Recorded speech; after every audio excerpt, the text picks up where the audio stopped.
Bonjour à toutes et à tous, je suis Eddy et vous écoutez un nouvel épisode du Brand Podcast. Très ravi comme d'habitude de vous retrouver pour ce format que j'apprécie tant, qui est le Brand Podcast. On avance petit à petit et on arrive très bientôt à la fin de la saison. Je rappelle que la fin de cette saison est prévue pour la dernière semaine de juin. Après, on va faire un petit break de 2 mois pour l'été.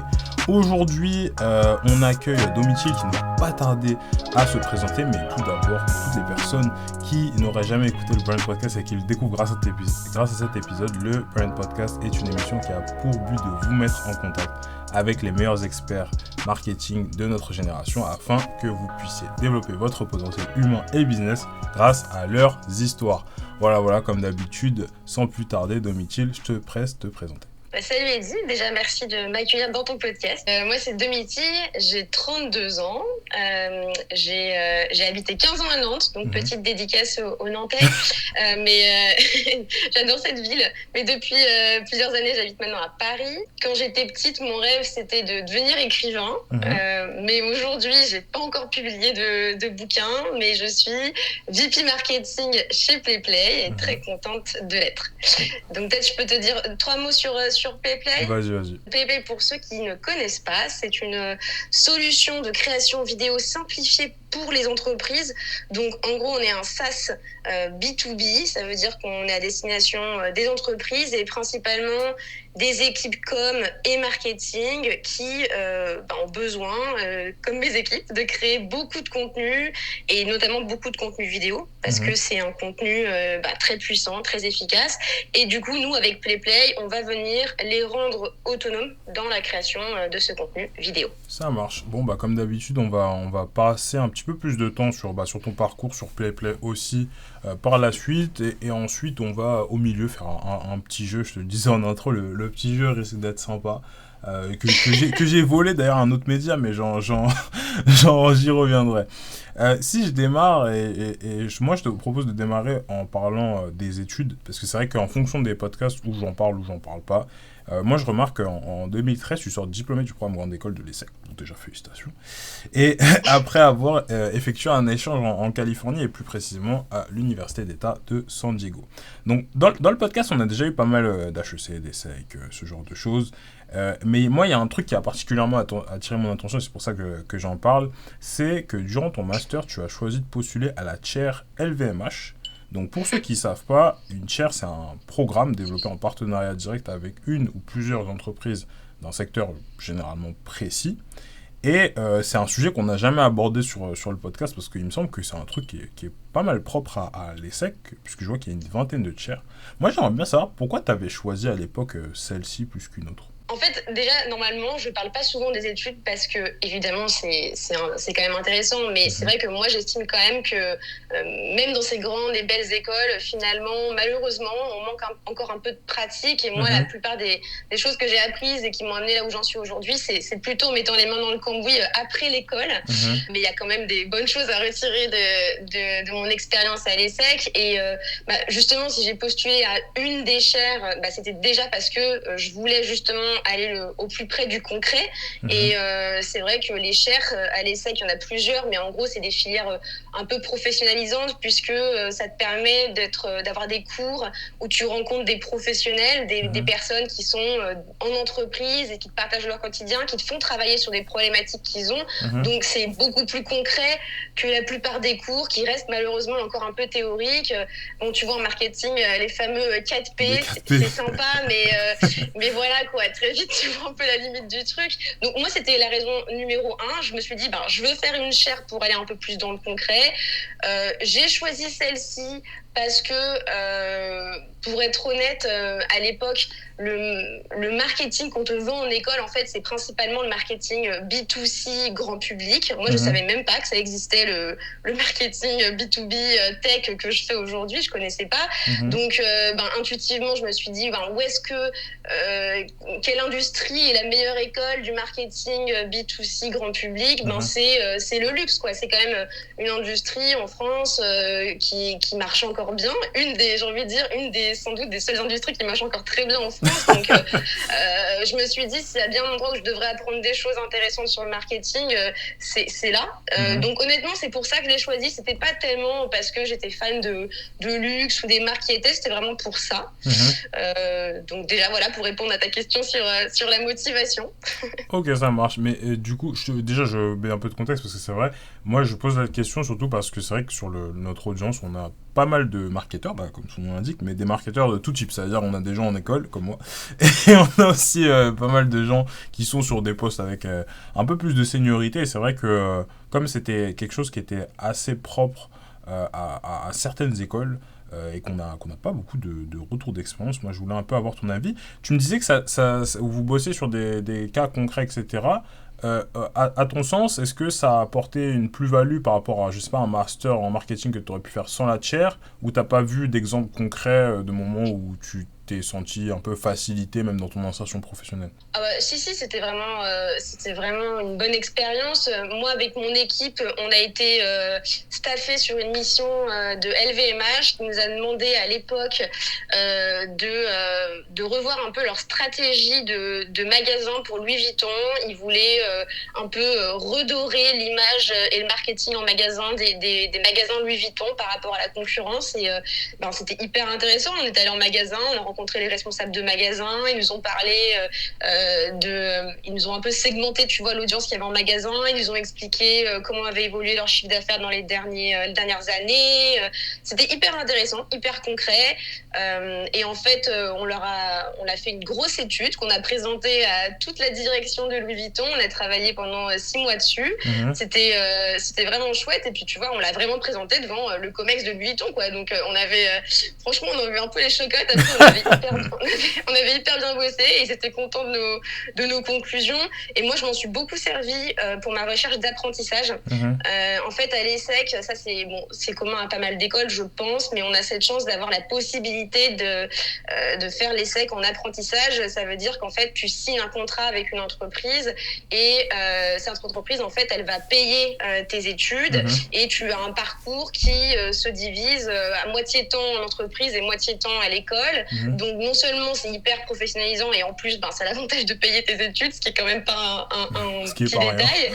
Et moi, je me rappelle que quand j'ai recherché du coup cet apprentissage, j'ai beaucoup mis en avant cette expérience parce qu'à l'époque, les apprentissages, c'était pas tellement répandu et j'ai un peu galéré à trouver une boîte parce que ça coûte cher quand même pour l'entreprise, qui me prenne. Et je me rappelle que raconter tout ça, le fait que j'avais vraiment déjà bossé, tu vois, eu un output un peu concret et valorisé en entreprise, ça m'a beaucoup aidé. Donc rien que pour ça, je pense que c'était une bonne chose de l'avoir fait.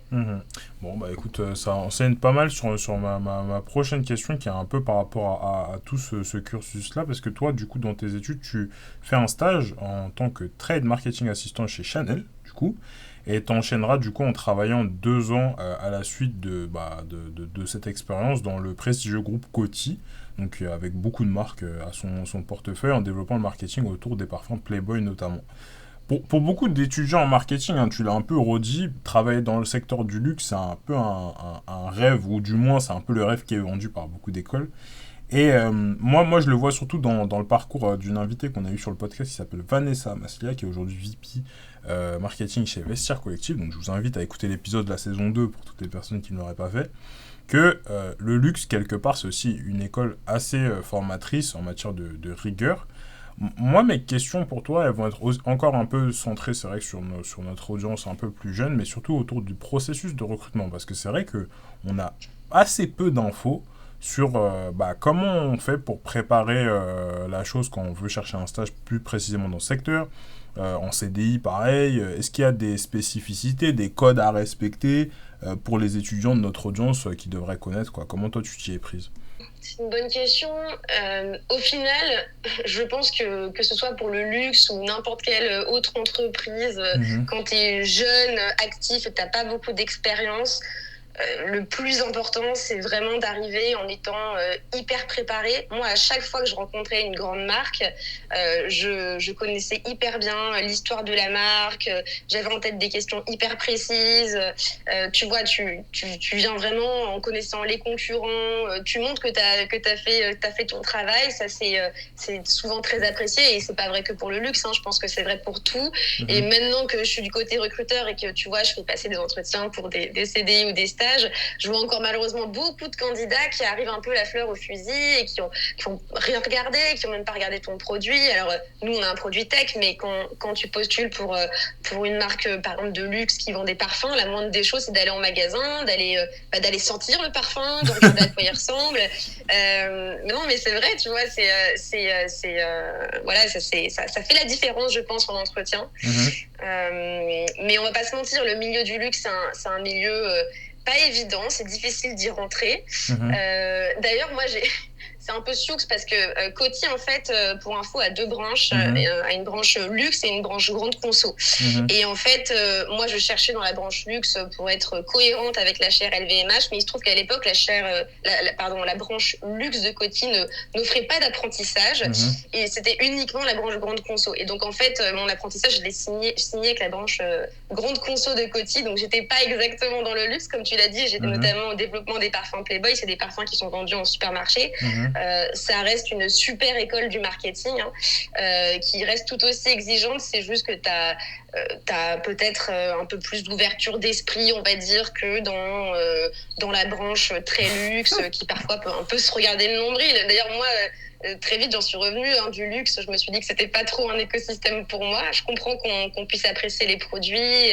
Ça reste une très belle industrie, voilà. Mais bon, c'est un milieu un peu à part. Ok. Si c'était à refaire, qu'est-ce que toi tu referais différemment pour éviter peut-être des erreurs que tu as fait en entretien, ce genre de choses? Comme je l'ai préparé énormément, franchement, ça s'est toujours plutôt bien passé.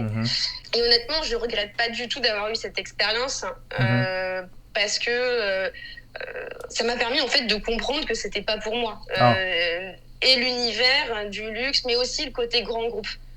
C'est pour ça qu'après, tu vois, on va voir dans mon parcours, mais j'ai complètement switché. Voilà. Donc, ok, ça marche. Bon, bah, pas de regret. Nickel. Ça amène la prochaine étape de ton parcours, c'est-à-dire l'aventure entrepreneuriale. En juillet 2014, du coup, tu quittes Coty. Comme on a dit, c'est un peu le job qui pourrait être job de rêve pour beaucoup, et toi tu décides de lancer ta propre entreprise, donc Filoot, qui était, si j'en crois Google, une plateforme e-learning pour apprendre la couture combinée à un média sur le sujet. Alors déjà, moi, première question pour toi, c'est comment tu trouves le concept de Filoot en fait? Déjà, il faut comprendre un peu l'état d'esprit dans lequel j'étais pour faire un peu le switch entre Coty et cette expérience. Donc, moi, j'ai énormément appris, super intéressant ces 2 ans, très bonne école du marketing, mais un peu déçue des systèmes de prise de décision hyper lents, parfois un peu, tu vois, contre-productifs. J'avais parfois un peu l'impression d'être dans l'asile de fous dans les 12 travaux d'Astérix et d'Obélix. Je sais pas si tu vois le dessin animé. Ouais, je vois le dessin animé. Parfois c'était vraiment lunaire, quoi, et je me suis dit c'est pas possible. Et j'entends parler par des potes qui sont dans des structures beaucoup plus petites. C'était un peu le début de la French Tech, je pense, il y a 10 ans, qui me parlent de start-up, de test and learn. Et là je me dis mais waouh, ça me vend du rêve, quoi, avoir de l'impact, aller faire des choses, prendre des décisions. Et je me dis mais en fait c'est ça qu'il me faut, sauf que zéro légitimité, quoi, zéro expérience dans le marketing digital des startups. Donc, je me dis comment je vais faire pour trouver un poste là-dedans avec mon parcours qui est très B2C, grand groupe, et puis quand même assez junior. Et donc là, je me dis, le meilleur moyen de trouver un beau poste dans quelques années, c'est de me faire ma propre expérience et donc de monter mon projet. Et donc, comment j'ai eu l'idée ? En fait, ça a commencé d'abord par la recherche de la bonne personne pour s'associer avec moi au projet. Je me suis pas dit, tu vois, j'ai une idée et ce sera mon idée et je vais trouver quelqu'un qui va absolument adhérer à l'idée. Ça marche pas comme ça. C'est tellement dur de trouver un associé complémentaire que je me suis dit, j'avais des idées évidemment, mais je me suis dit, je vais d'abord trouver une personne qui a les mêmes envies que moi et qui a des compétences complémentaires aux miennes, et on verra ensemble ce qu'on a envie de construire. Donc, j'ai rencontré via des amis cette personne qui est devenue mon associée, qui était une nana qui avait, comme moi, tu vois, 2 ans d'expérience professionnelle et qui savait pour le coup coder, et qui, son métier, d'ailleurs, elle était en freelance, tu vois, elle faisait des sites, des choses comme ça, et je me suis dit, bah super, on est complémentaires, on s'est posé ensemble, et on cherche des idées. Donc toutes les deux on voulait faire du marketing B2C, et elle me parle de son expérience quand elle était en Asie, et elle était souvent confrontée à des tempêtes, à des typhons, et du coup elle s'était mise au tricot parce que il y avait plus internet et elle s'ennuyait, et du coup elle s'était mise à tricoter, et elle s'est rendue compte que c'était hyper dur de trouver des tutos en ligne, etc.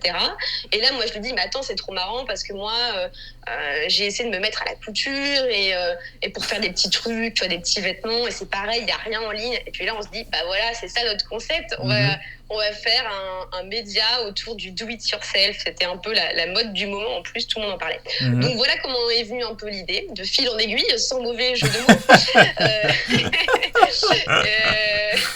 Et voilà, et on s'est dit, bah go quoi, on va se lancer.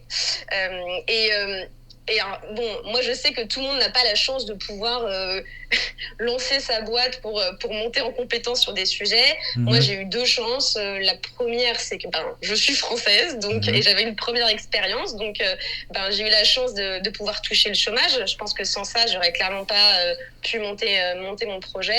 Et puis ma deuxième chance, c'est que j'ai des parents super sympas. Dédicace aux parents qui ont accepté que je reste à la maison pendant encore un certain temps, et surtout de transformer l'appartement en studio de tournage pendant plusieurs mois, quand on a commencé à lancer ensuite les vidéos. Donc voilà, ça m'a permis de me lancer. Je sais que tout le monde n'a pas cette chance, encore une fois, mais je pense que n'importe qui, tu vois, qui a envie de tester un peu une nouvelle voie et de se lancer dans un truc où il se sent pas forcément légitime, aujourd'hui on a quand même la chance dans le digital de pouvoir facilement faire des side projects pour apprendre sur le tas, lancer une newsletter. Tu vois, toi tu as lancé ton podcast il y a plusieurs années. Il n'y a rien de mieux finalement pour tester des choses et monter en compétences, quoi. Donc c'était vraiment ça en fait l'objectif numéro 1. Je pensais pas devenir milliardaire avec ce projet, tu vois. On va y revenir sur la partie CA, etc. Mais moi j'aimerais bien que tu nous partages un truc, parce que c'est vrai que sur le podcast on a beaucoup de CMO, assez logique parce que c'est un podcast un peu pour, et quelques-uns on fait des boîtes.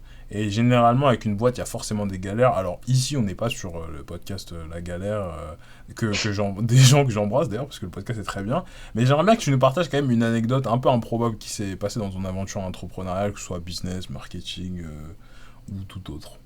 Déjà, je pense que je peux commencer par raconter un petit peu comment a évolué le projet. Je pense que c'est intéressant.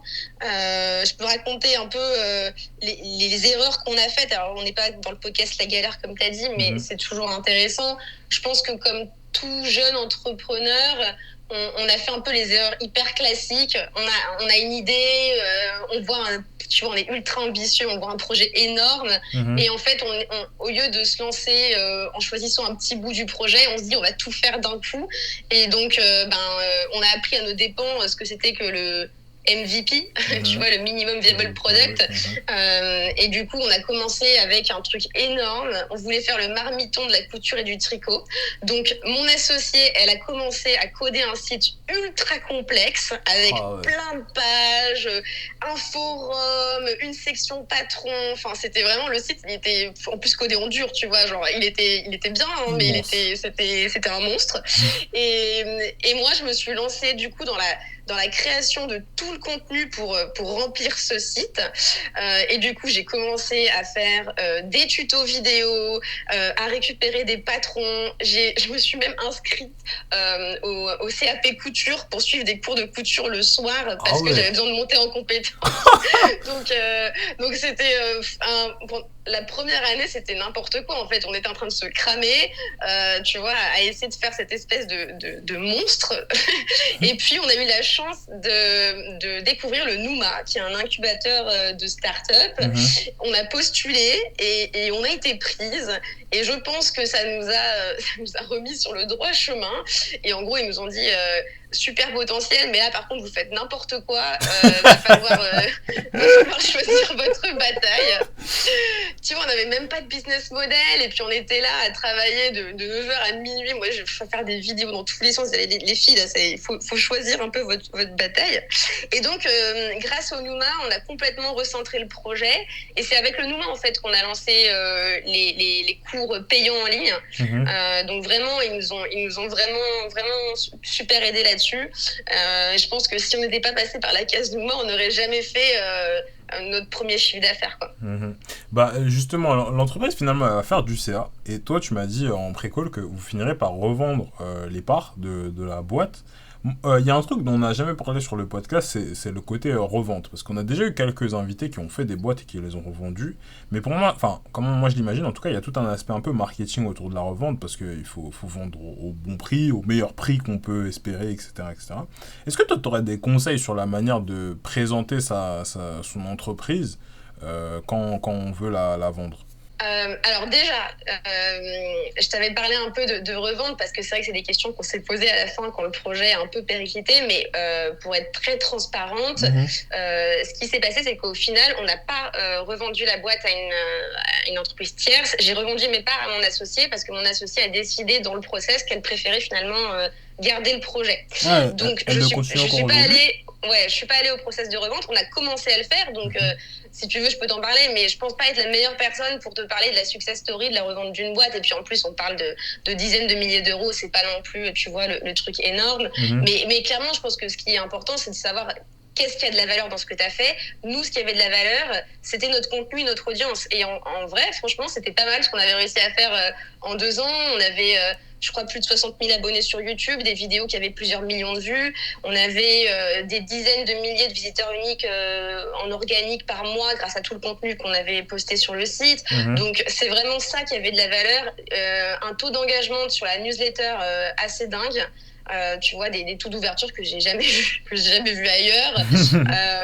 Donc voilà, c'était ça un peu qu'on voulait vendre. Et on avait été approché par des sites comme Au Féminin, voilà, tu vois, des médias qui auraient pu avoir un intérêt à avoir cette audience qu'on avait réussi à toucher. Mais on n'est pas allé au bout. Donc voilà, je pense que ça sert à rien que je m'étende sur le sujet. Ok, ça marche. Mais du coup, pourquoi à ce moment-là, si vous faites des bons KPI, qu'il y a de l'attraction, tu décides de rejoindre finalement Admo en tant que CMO et pas de continuer l'aventure finalement? Bah, ça s'est pas exactement fait comme ça. C'est pas parce que j'ai décidé de rejoindre Admo que j'ai arrêté Filoute. C'est comme je pense 99% des petites startups qui périclitent en cours de route, c'était pour des raisons de désaccord entre associés. On n'avait pas la même vision de la boîte avec mon associé. On n'avait pas non plus exactement le même engagement dans la boîte et pour ces raisons qui sont finalement très communes aux histoires de boîtes qui s'arrêtent, on a décidé qu'il valait mieux arrêter. Et donc, là, je me suis dit, ok, qu'est-ce que je fais et donc, grâce au Nouma, j'avais quand même je commençais à avoir un bon réseau dans les startups et du coup je me suis dit voilà, ça y est, c'est le moment de le trouver, ma place de mon joli post marketing dans une belle startup. Je me suis fait un petit book, ça c'est un truc que je conseille, c'est plus puissant je trouve qu'un CV, tu vois. Je me suis fait un espèce de petit book, genre une présentation de 30 slides où j'ai résumé tout ce que j'avais accompli de manière très concrète en montant cette boîte et je suis allée passer 2-3 entretiens max dans des startups et à la base moi je cherchais que dans des startups B2C, mais il se trouve que le hasard m'a fait rencontrer Admo qui était une startup du coup B2B et qui en fait était d'autant plus intéressée par mon expérience content marketing qui en général se voit beaucoup dans les boîtes B2C, mais qui est super puissant évidemment pour le B2B. Il y a quand même des ponts entre le marketing B2B et B2C qui sont évidents et le content marketing, c'en est un. Et donc, c'est ça qui leur a plu dans mon expérience. Et moi, j'ai adoré leur énergie. il me proposait de rejoindre aussi une aventure, tu vois, qui en était à ses tout débuts, mais en même temps, il y avait déjà un produit, il y avait déjà des clients. Donc, moi, c'est un peu ce que je voulais. Je voulais pas non plus rejoindre un projet avec 2 founders et puis rien d'autre, tu vois. J'avais envie quand même de m'assurer qu'il allait avoir un peu de traction et qu'il allait se passer des choses, que j'allais avoir un peu de budget pour m'amuser aussi. Et voilà. Et du coup, c'est comme ça qu'a commencé l'histoire avec Admo. On n'a pas présenté d'ailleurs Admo, mais Admo, pour ceux qui ne savent pas, c'est un SaaS dédié au suivi, à la mesure d'impact et à l'amplification en ligne des campagnes TV. Donc c'est vraiment ultra précis pour le coup. Là, tu fais encore tu l'as très bien pitché, bravo. Un jump de sujet précis à sujet précis. Moi, il y a un truc que j'aimerais bien que tu m'expliques. C'est, toi, durant ces 3 années chez Admo, l'entreprise a connu quand même une belle période de croissance. Et comme tu l'as précisé, tu venais pas de l'écosystème tech à la base. Du coup, toi, c'était quoi tes méthodes pour comprendre rapidement, c'était quoi les clés de succès dans cet écosystème, dans ce secteur plus B2B, contrairement à ce que tu avais fait avant, en mode stratégie marketing en SaaS, quoi. Alors, je venais pas de l'écosystème tech, c'est pas vraiment ça, parce que Philoot, ça restait quand même un produit en ligne et tous nos canaux d'acquisition étaient en ligne. Donc, j'avais quand même, grâce à cette expérience entrepreneuriale, justement acquis de bons rudiments de marketing digitaux. Alors, certes, avec une cible B2C, mais voilà, tu vois, je comprenais quand même ce que c'était que les mécanismes du marketing dans la tech, même si c'était pour un produit très différent. Et au final, j'ai été hyper honnête avec eux. Je leur ai dit, je connais rien à votre écosystème.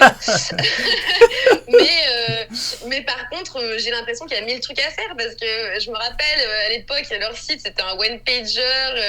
Il y avait, ça expliquait quand même pas beaucoup la proposition de valeur. Il y avait zéro histoire client. Et tu vois, moi, tout de suite, j'ai fait un peu le pont avec mon expérience. Tu vois, chez Philoot, qui a été très fort en acquisition, c'est le user-generated content. Donc, tu utilises le contenu produit par tes utilisateurs et par tes clients pour faire de la promotion, de la communication, de l'acquisition. Et tu vois, typiquement, nous, chez Philoot, nos clientes qui suivaient les cours, elles postaient tout ce qu'elles faisaient. Elles étaient super fières. Et en fait, dès qu'on faisait de la com en partageant ce qu'elles avaient réussi à faire avec nos cours, ça marchait hyper bien en termes d'acquisition. Et du coup, moi, j'ai fait le parallèle et je leur ai dit, en entretien, tu vois, par exemple, pourquoi vous faites pas parler vos clients ? C'est sûr que s'ils améliorent leur investissement télé, on pourrait raconter des trucs cool. Et d'ailleurs, la première chose que j'ai faite quand je suis arrivée chez Admo, je pense que c'est le premier mois, j'ai contacté des beaux clients d'Admo et j'ai organisé un tournage dans leur bureau, c'était l'époque avant Covid, pour, tu vois, enregistrer un beau témoignage vidéo, une belle success story. Et ça a super bien marché en termes d'acquisition et de communication. Donc en fait, je pense qu'il y avait quand même des bons ponts à faire entre ce que j'avais appris avec ma petite expérience et puis après, j'ai appris plein de choses sur le tas, on va pas se mentir. Ok, donc en gros, si je devais récapituler, c'est t'as pris un peu tes enseignements, mine de rien, quand même, un poil B2C, et tu les as plus appliqués du coup au B2B en faisant des ponts logiques, et après... je pense que quand tu dis j'ai appris sur le tas, t'as lu des bouquins, t'as regardé des podcasts, t'as parlé à des gens, est-ce qu'il y avait un truc en priorité que t'as fait ou... Ouais, exactement, parce qu'en fait, ce qui change finalement dans ces cas-là, c'est les canaux. Par exemple, quand t'es en B2C, les canaux d'acquisition qui vont être très puissants, ça va être Facebook, Google Ads. En B2B, ça va peut-être plutôt être LinkedIn Ads, les events. Donc forcément, t'es un peu obligé d'apprendre des codes un peu différents. Et puis, oui, le truc le plus efficace, c'est d'aller contacter sur LinkedIn. C'est ce que j'ai fait, des responsables marketing dans des boîtes B2B avec une cible assez similaire à celle d'Admo et leur demander un café et leur dire voilà, est-ce que tu peux me raconter toi ce qui fonctionne pour ta boîte, et puis tu t'en fais comme ça 3, 4, 5, t'engranges un maximum d'infos et puis après tu testes et test and learn quoi, et c'est parti. J'ai toujours été curieux de ces trucs-là parce que je me dis, quand tu vas contacter un mec qui a à peu près la même cible, etc., est-ce que finalement c'est pas un concurrent ? c'est un concurrent, oui, sur LinkedIn Ads et Google Ads, a priori, ils bident peut-être sur les mêmes. Mais bon, il y a un moment, tu vois un peu plus loin que ça quand même. Moi, j'ai toujours eu un super accueil à chaque fois que j'ai demandé des conseils et de l'aide. Et d'ailleurs, moi, maintenant, de mon côté, quand je me fais contacter, j'essaie toujours de donner un peu de mon temps et un peu de mes conseils. Je trouve que dans l'écosystème, en tout cas, ça se fait beaucoup. Il y a plein aussi de Slack, de groupes Facebook où je trouve que les CMO ont cette culture quand même beaucoup de partager les bonnes pratiques, de se parler aussi des problèmes qu'ils ont. Et oui, je suis d'accord avec toi qu'on est concurrents sur les bids des paid ads, mais bon, il y a un moment où il faut voir un petit peu plus loin que ça.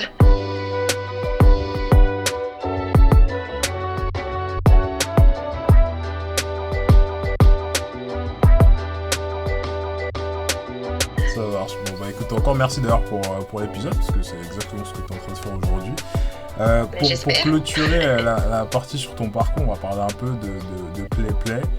Pas tant sur votre stratégie marketing, mais plus de toi aujourd'hui. Il y a 2 mois, chez PlayPlay, vous avez clôturé une levée de fonds d'un peu plus de 55 millions de dollars pour bousculer le secteur de la création vidéo. C'est incroyable, les titres d'articles en règle générale. et dans la même dynamique, il y a 2 mois, tu as été promu de Head of à VP, donc c'est une promotion. Moi, j'aimerais bien que tu nous expliques c'est quoi les nouveaux challenges un peu stratégiques, opérationnels que ça représente ce changement de poste pour toi, outre juste d'avoir changé ta signature de mail. et quelles ont été les premières adaptations que tu as dû faire à titre personnel?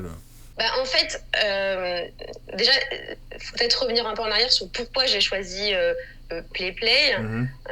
Je voulais changer d'écosystème et je voulais aussi rejoindre une boîte où je savais que j'allais grandir avec la boîte. Donc, une boîte où je savais qu'il y avait beaucoup de potentiel, avec un produit dans lequel j'ai cru dès les premières secondes que je l'ai testé, un marché hyper porteur.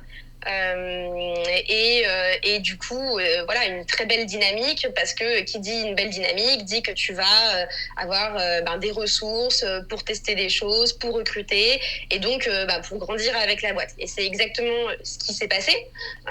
Donc le changement de Head of à VP, c'est juste finalement une résultante de ce qui s'est passé. C'est que quand je suis arrivée, on était 30, il n'y avait pas de marketing, on était une boîte franco-française, et aujourd'hui on est bientôt 200 et ça change tous les mois. On a ouvert un bureau à Berlin et à New York, et l'équipe marketing, elle est passée de une personne, moi, à 15 personnes, une équipe très sophistiquée qui va bientôt en plus avoir aussi des antennes à l'étranger. Donc voilà, ça veut dire que tu commences à devenir beaucoup plus high level, à piloter des enjeux beaucoup plus larges, à piloter aussi des métiers très différents. Donc voilà, c'est tout ça qui est en train de se passer. Parfois je regarde ce qui est en train de se passer, j'ai un peu le tournis, ça va hyper vite, mais c'est super intéressant. Et j'ai la chance du coup d'avoir une équipe super belle de 15 personnes, et je pense que aussi ce qui se passe quand tu grandis en tant que leader marketing, ou leader tout court d'ailleurs, dans une scale-up, c'est qu'il y a un moment où tu te mets à recruter des métiers et des personnes qui finalement sont meilleures que toi sur certains pans de ton métier. Et là, c'est le Graal. Et en fait, il ne faut pas avoir peur de le faire. C'est comme ça que tu scales et que tu amènes ta boîte à un autre niveau. Et finalement, t'es plus vraiment un leader métier. T'es au-delà de ça, t'es là pour driver tes équipes, leur donner des objectifs globaux, leur donner un cap, mais t'es plus juste le petit leader marketing qui met les mains, tu vois, dans ta campagne LinkedIn. Il faut avoir un temps d'avance, il faut réfléchir aux tendances, il faut aussi être dans la collaboration avec les autres équipes, avec les autres pays. Donc voilà, c'est un scope assez différent, mais c'est super intéressant. Ok, ça marche. Bon, écoute, sans plus tarder, on va rentrer dans le mini-jeu. Toi, il me semble que t'es fan de karaoké. Alors du coup, j'ai cherché une idée pour faire un jeu autour de ça. Donc rassure-toi, je vais pas te demander de chanter. Super.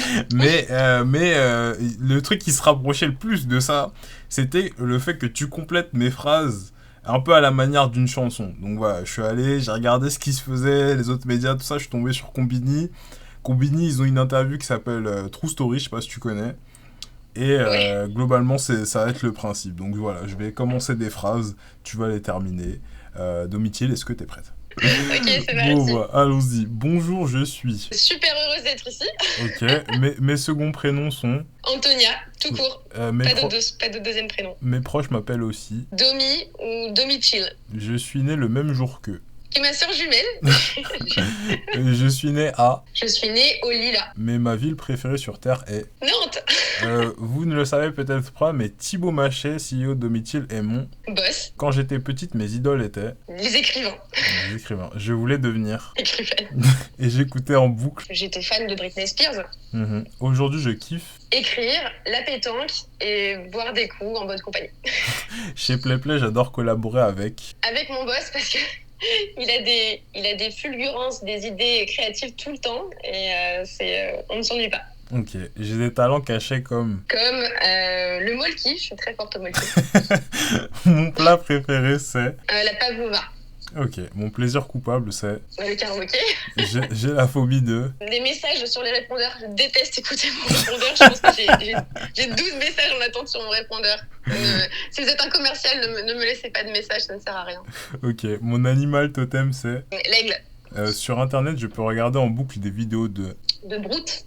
C'est déjà la fin du mini-jeu, mais je n'ai pas encore eu l'occasion de vous dire ceci. Mon rêve, c'était d'être écrivaine. Et j'espère qu'un jour, je le serai. Bon, bah écoute, super, on va reprendre sur la partie marketing sur PlayPlay. J'espère que tu as apprécié ce petit mini-jeu qui change un petit peu. Jusque-là, on est pas mal en termes de mini-jeu, parce que j'ai fait le juste prix version levée de fonds avec le premier épisode. On a eu droit au mercato plutôt. Avec le dernier épisode, on a eu droit à des questions, des oui-non, des vrais-faux, enfin on essaye de varier. Voilà, aujourd'hui on va partir du coup là sur la partie marketing. Alors il y a un peu une légende qui raconte qu'au lycée, un des moyens rapides de devenir cool, quand on n'était pas cool, c'était de se faire inviter aux fêtes des gens cool. Ou le deuxième moyen c'était d'organiser ses propres fêtes. Donc si on applique ça au monde du travail, globalement dans l'écosystème tech, quand on crée un événement en 2021 et qu'il y a à peu près 8 speakers, 15 000 inscriptions et plein de leads qui sont générés, c'est à peu près ce qui s'appelle devenir cool. Alors moi, j'aimerais bien que tu m'expliques... Quelle introduction. Comment est-ce que vous avez créé du coup la première édition du Content Summit et que tu nous expliques un peu c'était quoi le concept de l'événement, comment vous vous êtes préparé, quelle stratégie vous avez mis en place une fois que l'événement était fini, ce genre de choses. Yes. Tu vois, dans tes questions, tu m'as demandé une personne avec laquelle je passais de bons moments au bureau et je t'ai parlé de mon boss et de ses fulgurances. C'est comme ça que chez PlayPlay, on appelle les idées de notre CEO, Thibaut. Et voilà, Thibaut, c'est un passionné de beaucoup de choses, mais notamment de contenu. Ce qui est assez cool quand t'es VP marketing parce que du coup, t'as un boss qui croit beaucoup dans ce que tu fais et qui pousse un peu pour que tu fasses des choses un petit peu qui sortent un peu de l'ordinaire. Et ce Content Summit, je vais rendre à César ce qui est à César, c'était son idée. Je pense qu'il m'en a parlé dès la première semaine où je suis arrivée chez PlayPlay. Il m'a dit qu'il faudrait lancer le Digital Content Summit, le meilleur événement autour du contenu. J'ai dit oui, mais évidemment, il y avait plein de priorités, genre, tu vois, mettre en place le tracking, des choses comme ça, un CRM. Mais j'avais toujours gardé dans un coin de ma tête qu'il fallait exécuter cette idée, ce rêve de Thibaut. Et puis, en vrai, j'y croyais beaucoup. Et donc, on l'a fait. Et d'ailleurs, ce que je dis souvent à mon équipe, c'est ce qu'on nous répétait au NUMA, c'est que l'exécution, c'est aussi important que l'idée, évidemment, ça a autant d'importance. Et je trouve franchement qu'on s'est pas mal débrouillé sur l'exécution parce que on l'a fait en très peu de temps. Le Content Summit 2021, ça a eu lieu le 26 janvier 2021. Et en vrai, si tu regardes mon rétro-planning, on a commencé à bosser dessus en novembre 2020. Donc, on a tout préparé en moins de 3 mois, si tu prends en compte les congés de Noël. Et donc, Le Content Summit, c'est, tu l'as bien résumé, mais c'est donc une journée de conférences en ligne autour de la thématique du contenu, avec des super speakers qui interviennent sur des sujets, soit des sujets inspirants, soit des sujets pratico-pratiques. Et donc, pour répondre à ta question un petit peu sur les grandes étapes, donc moi, en gros, quand je parle du Content Summit en général, je dis il y a un peu 3 grandes étapes clés. Il y a la préparation, il y a le jour J, le déroulement du Content Summit, et l'après Content Summit. Et avec du recul, je te dirais qu'on a été, je pense, très bon dans l'exécution de la préparation, bon le jour J, et moins bon sur l'après. Mais bon, ça tombe bien parce qu'on va le refaire, donc on peut que s'améliorer. Et donc, si tu veux, je peux te parler un petit peu de chacune des étapes, et notamment la partie préparation qui semble être celle qui t'intéresse. Vas-y. Alors, le Content Summit, déjà, moi, c'est un projet que j'ai adoré parce que, tu vois, c'est le genre de projet qui est à la fois, qui est à la croisée du marketing performance et du marketing notoriété. En fait, c'est le genre de projet qui fait les deux à la fois. Et ça, je trouve que c'est super puissant. Parce que voilà, tu as des milliers d'inscriptions, tu as des centaines de mentions sur les réseaux sociaux. Donc, c'est top pour la notoriété de ta marque. Tu es associé aussi à des noms hyper sexy qui ancrent ta marque tu vois, en tant qu'experte. Et de l'autre côté, on a quand même récupéré plus de 600 marketing qualified leads, donc des prospects qualifiés. Donc c'est quand même, à l'époque, on faisait jamais ça en 2 mois, 600 MQL. Et on a même signé des deals grâce à ça. Donc voilà, c'est vraiment un top projet pour ça. La préparation, ça a été... il y avait un peu 5 étapes clés. La première, c'est trouver les speakers, parce que c'est quand même le début de tout, les speakers. On me demande souvent si on a payé nos speakers. Alors voilà, info exclusive. Non, nous n'avons pas payé les speakers du Content Summit. Ça, c'est grâce à notre réseau, principalement le réseau de Thibaut, qui est quand même pas dégueu, mais aussi le réseau de la team marketing. Et voilà, on a eu la chance de convaincre ces speakers, alors que c'était la première édition, donc il y avait même pas, tu vois, d'historique à leur vendre, entre guillemets. Mais ça, c'était hyper important de trouver des speakers qui allaient donner envie aux gens de venir, et puis des speakers qui interviennent sur des thématiques complémentaires. Ça, c'était aussi hyper important. Tu vois, on a parlé de podcasts, évidemment de vidéos, on a aussi parlé de personal branding, de copywriting. Donc voilà, c'était important d'avoir aussi des thématiques qui soient bien complémentaires. Donc ça, c'est la première étape. Une fois que tu as fait ça, il y a évidemment la question de la landing page, parce que c'est un événement en ligne, et donc si tu veux faire toute ton acquisition et ta communication, il te faut bien une landing page ou un mini-site. Nous, on voulait, tu vois, que ce soit quand même différent du site de PlayPlay, parce qu'on voulait vraiment créer une marque un peu à part.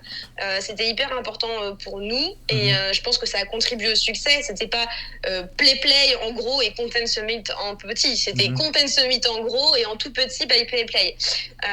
Et donc là, vu le timing, on est passé par une agence. C'est une super agence qui bosse avec plein de scale-up, qui s'appelle Pelo Studio. J'aime beaucoup bosser avec eux. Ils ont fait l'UX, l'UI et le dev. Et franchement, ils ont sorti un truc très propre, bien mobile friendly en très peu de temps. Donc voilà. Après, il y avait la question, troisièmement, de la tool stack. Parce que quand tu fais un événement en ligne, se pose la question de avec quelle plateforme tu vas hoster cet événement. C'était après le Covid, donc il y avait plein de plateformes en ligne qui commençaient, tu vois, à pop-up un peu de partout, sauf que ça coûtait une blinde, quoi. Je me rappelle d'avoir fait des calls de prospection, c'était 50K, tu vois, le semestre. En plus, c'était des abonnements. Enfin, on était là, mais pas possible. En plus, on savait même pas si on allait le refaire. Enfin, et du coup, on l'a fait de manière beaucoup plus scrappy. On a utilisé Livestorm, qui est un super tool, mais qui à la base est pas fait pour créer une énorme conférence en ligne, tu vois. C'est un outil de webinaire. Et d'ailleurs, pour l'anecdote, on a eu un peu des sueurs froides parce qu'on pensait pas avoir autant d'inscrits, et jusqu'à 2 semaines avant le jour J, Livestorm ne permettait pas d'accueillir plus de, je sais plus combien c'était, mais plus de 500 personnes sur un event en ligne. Et nous, quand on a vu, tu vois, sur certaines confs qu'il y avait 2000, 3000 personnes inscrites, on a fait, mince, on va devoir refuser des gens. Et vraiment 2 semaines avant, ils ont augmenté leur capacité de participants. Ça nous a enlevé un gros poids. Vous êtes allé les voir pour qu'ils augmentent ou c'est eux-mêmes qui ont augmenté? On leur a évidemment envoyé des messages et ils nous ont dit que ça allait arriver. Et il se trouve que c'est un hasard, hein, ils l'ont pas fait pour nous faire plaisir, même si on s'entend très bien avec Livestorm. Mais après, voilà, c'est une belle boîte, leurs produits évoluent vite, donc on a eu de la chance que ça tombe bien finalement. Voilà, et puis la dernière étape de la préparation, je t'ai dit qu'il y avait 5 étapes, c'est la communication et l'acquisition. Je les sépare parce que c'est pas exactement les mêmes mécaniques. La communication, tu vois, on a fait un petit communiqué de presse, on a essayé d'impliquer les speakers aussi pour qu'ils utilisent leur propre réseau. Ça n'a pas été toujours un succès, honnêtement. Ils n'ont pas tous joué le jeu à fond, mais à leur décharge, je pense qu'on n'a pas été bon non plus, nous, assez là-dessus, parce que, en fait, si tu veux que tes speakers ils fassent la pub de ton event et de leur conf, bah, il faut leur donner, en fait, de la matière. Et c'est vrai qu'on n'avait pas le temps, et du coup, je pense que là, en 2022, on sera bien meilleur là-dessus. C'est de préparer du content hyper sympa, pré-mâché, pour qu'eux, ils n'aient plus qu'à partager et qu'ils soient fiers de partager ce content, tu vois. Donc, voilà. Évidemment, beaucoup de com sur nos réseaux sociaux. Et puis, côté acquisition, je crois qu'on a payé 1 ou 2 médias pour, tu vois, qu'ils fassent une petite news dédiée ou un truc comme ça. Mais au final, c'était quasiment que du LinkedIn Ads. On a dû dépenser quelques milliers d'euros, pas grand-chose, franchement. Voilà. Ok, ça marche. Bon, bah écoute, au moins c'est plutôt clair. T'auras un conseil particulier à donner à notre audience sur le fait d'organiser comme ça des events pour que ce soit une réussite? Oui, tu sais, je te disais, il y a 3 un peu moments clés, la préparation, le jour J et l'après. Et du coup, j'ai 2 conseils. Je pense que le jour J, pour que ce soit vraiment un succès, il faut vraiment avoir une partie de ton équipe dédiée à cet événement et pas que les speakers. Parce qu'au final, ce qui a fait le succès, c'est que j'avais toute mon équipe, tu vois, qui était sur le pont, sur le chat, pour répondre à toutes les questions, envoyer du contenu. Et ça a été hyper apprécié. Ça a créé une expérience en fait qui était, je pense, très smooth et très agréable, très quali. Et puis en plus, ça a permis aussi de faire de la communication en live sur les réseaux sociaux pour créer du FOMO, tu vois, de partager des screenshots, des petits bouts de conférences en disant venez nous rejoindre, et ça c'est super. Mais si t'as pas une équipe qui le fait pour toi en parallèle, tu peux pas être au four et au moulin, tu peux pas être derrière ton micro et voilà. Et deuxième conseil du coup, c'est sur l'après. Je pense que voilà, nous encore une fois on était tellement dans le rush qu'on n'a pas forcément énormément anticipé l'après, alors qu'en fait il y a tellement de choses que tu peux faire après pour continuer à surfer sur la vague de ton événement, le faire un peu résonner longtemps. Alors on a fait des trucs, hein, on a fait, tu vois, évidemment on a fait un email de follow-up aux participants pour récupérer des avis, on a fait un e-book récap, on a envoyé des goodies aux speakers, donc on a fait quand même des trucs qu'il faut faire, mais honnêtement je pense que quand on fait un événement comme ça, c'est juste une mine d'or en termes de contenu. Et là clairement moi ce que je veux qu'on fasse en 2022, c'est que on surfe après l'événement sur tu vois toute cette mine d'or pour continuer à produire du contenu, pour continuer à faire vivre la marque Content Summit. Et c'est aussi ce qui fait derrière que ton acquisition l'année d'après, elle est encore plus simple en fait, parce que tu t'es jamais arrêté d'en parler et que t'as réutilisé ton contenu super quali. Bon, bah écoute, c'est parfait. On arrive tout doucement sur la fin du podcast dans la section recommandations. Ton livre à recommander à notre audience? Moi, j'ai décidé de recommander un livre qui m'a surtout bien fait rire, parce que je pense que c'est important. C'est beau. Alors, je sais pas s'il existe en français, mais ça s'appelle A 100 Tricks to Appear Smart in Meetings. Okay. Donc, en gros, en français, tu dirais 100 astuces pour paraître intelligent dans des réunions. Et c'est une nana qui s'appelle Sarah Cooper, qui est une auteure comédienne américaine qui a bossé dans beaucoup de scale-up, donc Google et Yahoo avant, et qui a écrit ce bouquin. Et elle donne, c'est un livre humoristique, presque satirique, qui donne un peu des conseils pour avoir l'air intelligent en réunion. Et franchement, quand tu l'as lu, t'es obligé de passer un bon moment en réunion. Ok, bon, plutôt cool. Je le retrouverai d'ailleurs dans les notes de l'épisode. Voilà. Et dernière question, quelle est ta question pour moi?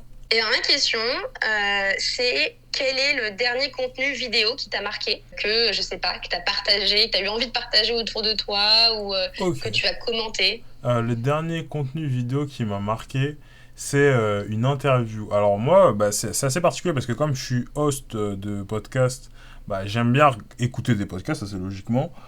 Et je me pose toujours la question de comment je peux faire pour faire un meilleur podcast et puis surtout, qu'est-ce qui fait la différence entre un très bon podcast, un excellent podcast et quelle est ma place à jouer dans tout ça. Parce que finalement, le speaker, comme tu l'as dit, c'est un peu la base. Donc j'essaie de trouver des gens dans des belles boîtes avec des belles histoires. Donc ça, j'ai la chance de pouvoir le faire.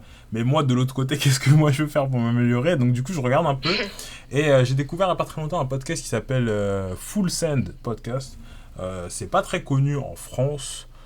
Par contre, aux États-Unis, c'est immense parce qu'en fait, j'ai découvert aussi que c'était produit par une bande de gars qui s'appellent les Nelk Boys, qui sont super connus aux États-Unis. Et eux, ils ont un truc que j'apprécie particulièrement et leur podcast qui m'a marqué beaucoup là ces derniers temps, c'est celui avec Rick Ross, donc le rappeur américain.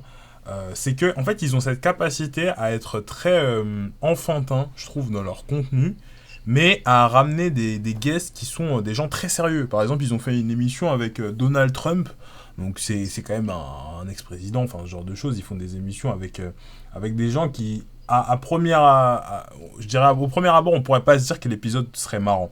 Et moi, j'ai toujours dit qu'il y a 3 valeurs chez Brand Media, donc le semblant de projet que je suis en train de développer, c'est le partage, l'ambition et l'enthousiasme. Et le projet tient que parce que j'aime faire ce que je fais.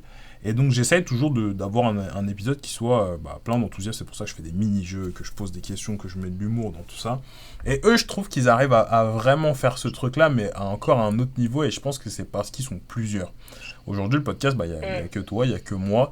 Donc je fais les blagues dont je pense et que je peux écrire le week-end quand j'écris mes épisodes.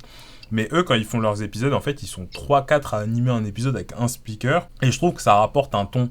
Parce que ils ont peut-être une personne qui va être plus sur un aspect plus business, une autre personne qui va être plus déconnante et qui va poser des questions où on s'attend pas au speaker, une autre personne qui va recadrer mais qui va poser des questions peut-être plus sur l'enfance ou sur une autre partie comment dire, de l'historique de la vie de la personne. Et je trouve que ce fait d'avoir plusieurs visions à chaque fois et tout ça apporte vraiment une teinte que je retrouve pas aujourd'hui dans mes podcasts, mais c'est normal parce que je suis tout seul, assez logiquement.